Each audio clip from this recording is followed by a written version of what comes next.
keeping it a bando with Lizzie Yayo.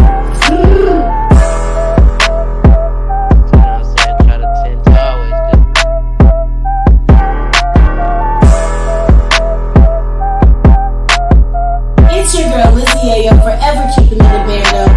Keeping it a bando with Hype Magazine and Oak 93.5. Hey you guys, it's Lizzie Yayo. Hey, you ought to know your CJ Long is time to ride. And I'm gonna keep it a bando with Lizzie Yayo.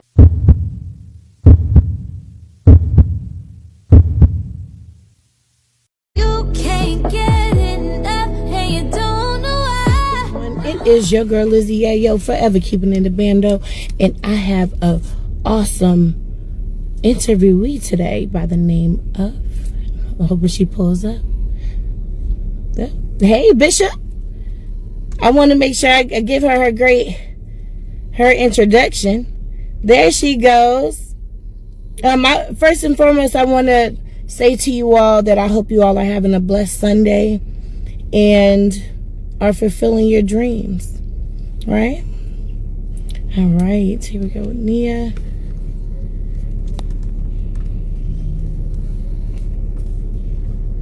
Loading. So, if you all are from whatever city, put it up here. Hey, Miss Nia. Hi, Nia Renee here. How you doing? I'm doing well. How are you? Doing good. Looking beautiful. Thank you. My glasses are dirty. Ooh. Oh, we can't tell, girl. Looks good. Looks good. So, Miss Nia, if you will tell everyone who you are and what all it is that you do. Yes, I'm Coach Nia Renee. I am a narcissistic abuse relationship recovery coach.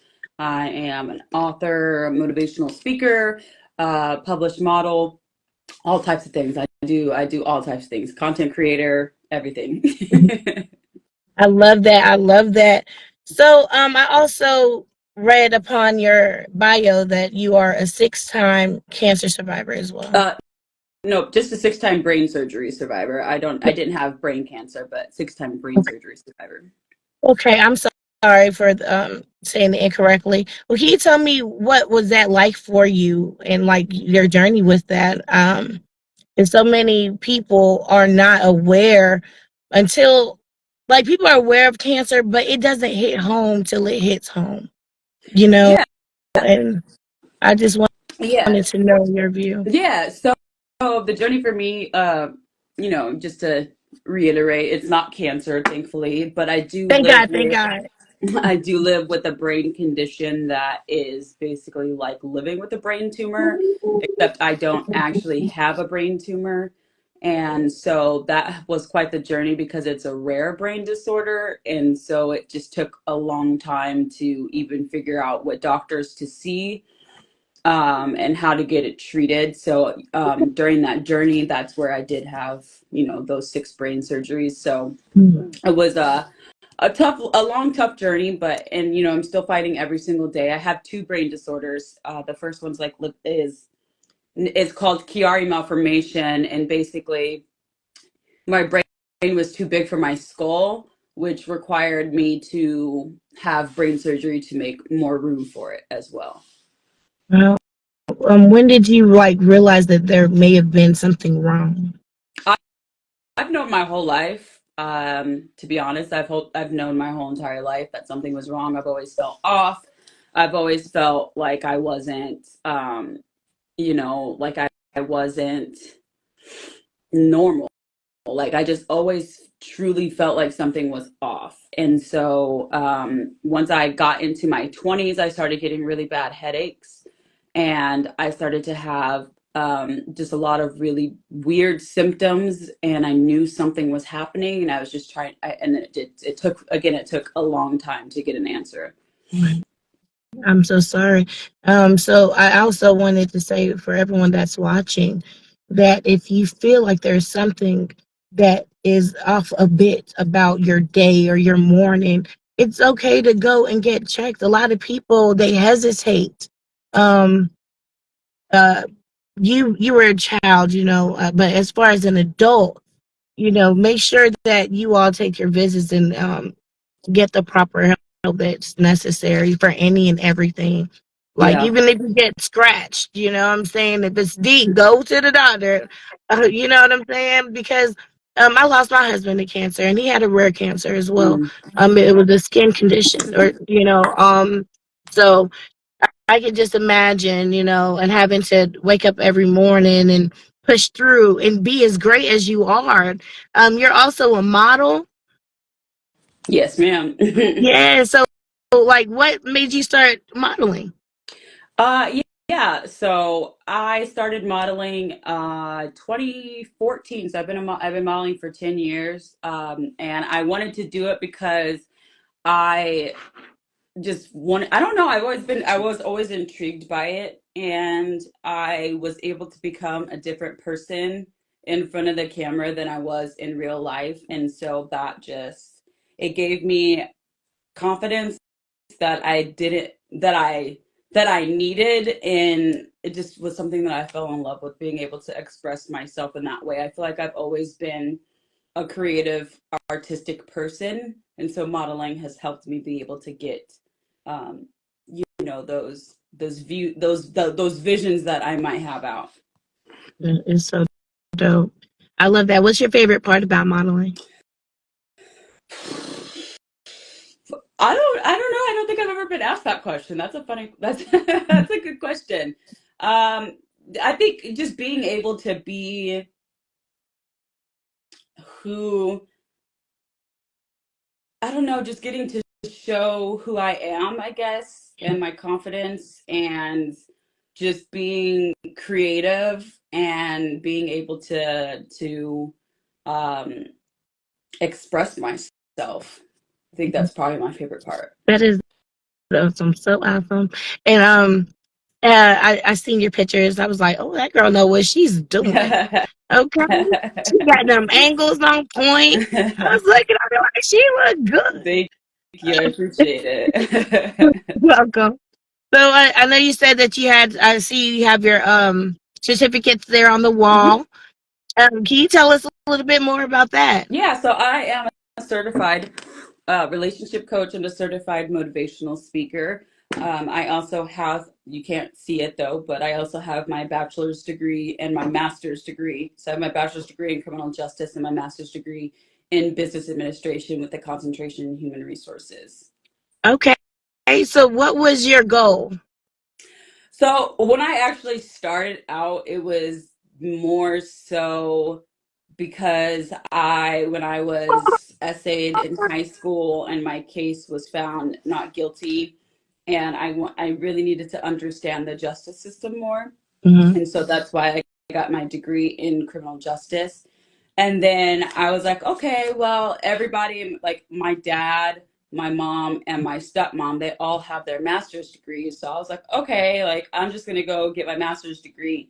But then I decided to get my master's degree in business because I own a business, like I run a business now. And so I just wanted to make sure that I was on top of my game, and I had the certain credentialing behind me All right. in order to run my business practices the way that it really giving it justice of what it deserves. Right. What is your business? Yeah, so my relationship coaching business, Okay. All right. And what is the name of that? How to Love a Battered Woman, I love that name. LLC. Yeah.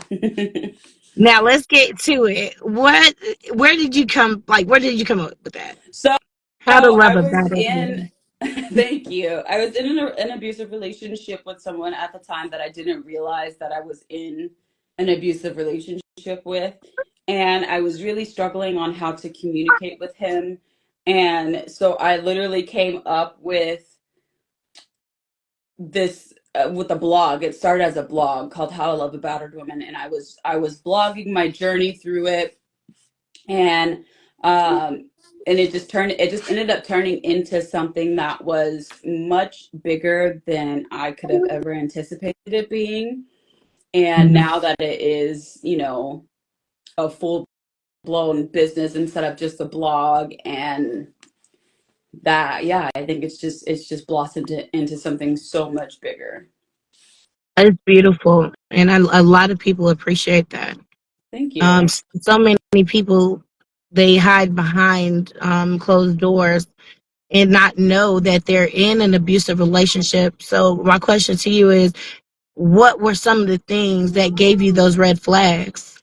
Yeah, it it was just being talked down to. It was being belittled and condescended and just being treated less than. Seeing that there was nothing that I could ever do to make him happy, I started to realize that, something was really off and something was really wrong there. And I just needed to take a deeper, look at the situation, because it just was very unhealthy. Right. And I came across your page through Jesus, I'm trying to think of his name. Lord, you gonna get me, Lee Hammond. Yeah. I came across your page from his live he had, as far as him being a narcissist and letting the world know about how he deals with it daily and things of that nature. And I thought that was pretty dope that you both were on live and giving your information out that others may not know. As far like, how did you realize that he was the person that she was with was a narcissist, or did you think he was a narcissist? Or Yeah, so I think he was a narcissist. I really do truly believe that. I think it was just the behaviors that he was presenting, and just my mother was very much like that as well.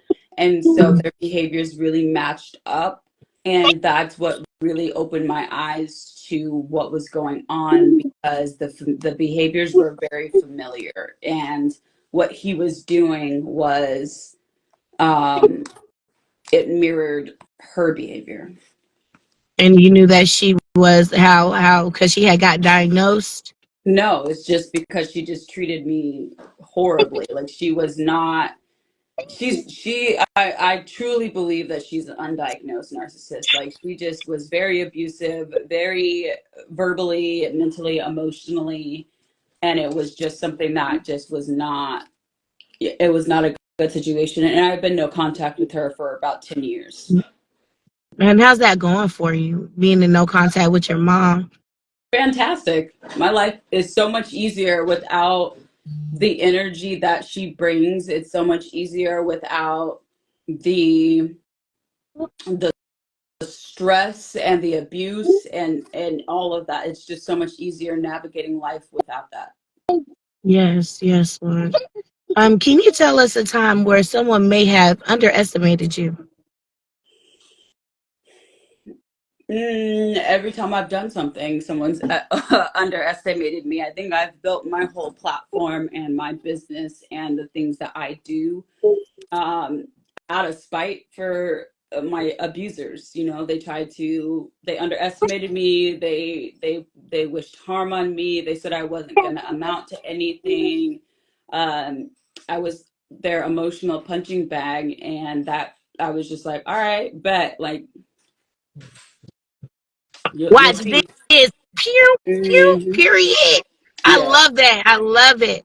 I love that for you, for real, because you are really doing some big things. You going to city, you know, using what you've been through as not just a gateway for you, but for others, and giving encouragement. What's one thing that people may misunderstand about you? That,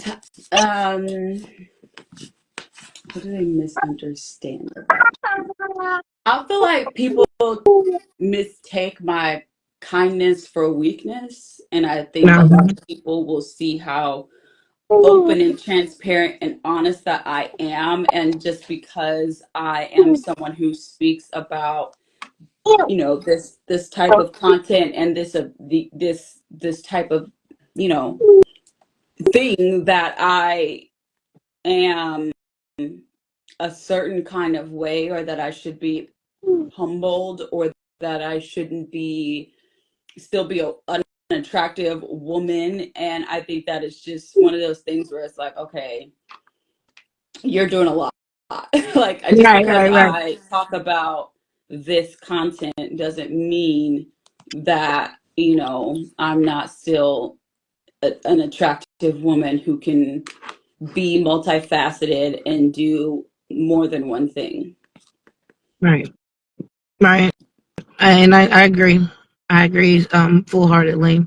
What advice would you give someone who feels trapped or toxic or in a toxic relationship? That it's not your fault and they want you to be silent. And the more that you're silent, the less chance you have of being able to get out of that situation. It's not your fault and you don't deserve to go through any of that you're going through. All right. What's your go-to mantra? Like, do you have like something that keeps you moving, something keeps you motivated? I'm trying to think of a way to say this without getting a content violation. Pop my every chance I get. I love it. I have a friend. He says, "Be unhumble." Yeah, absolutely. I don't need to be humble about a single thing. Yes. And how did you push yourself to be able to do that? Because some people they struggle with that. They struggle with being. I just was tired of feeling like I needed to dumb myself down to make others feel better about themselves. And I was like, why do I have to be humbled? Or why do I need to not talk about my achievements? Or why do I need to not be vocal about the things that I've achieved or the things that I've done to make other people feel better about themselves? And the only person who can really make them feel better about themselves is themselves. And once that I took that responsibility off my plate, I just moved forward. Like, how long did it take for you to get to that point? Like, what was the steps for you with being like being a victim of domestic violence and having dealt with so much growing up? Like, there's got to be it must have took some time, or even if it didn't, like, I'm about to say, people, we need answers. I'm sure they need to know. Yeah. I would say after I left my ex in 2019, and then I got sick and I got my first brain diagnosis, that was when I really needed to take a step back and start doing what I needed to do for myself, and taking the steps of realizing that it's okay for me to be selfish in my life. I've been selfless for a long time.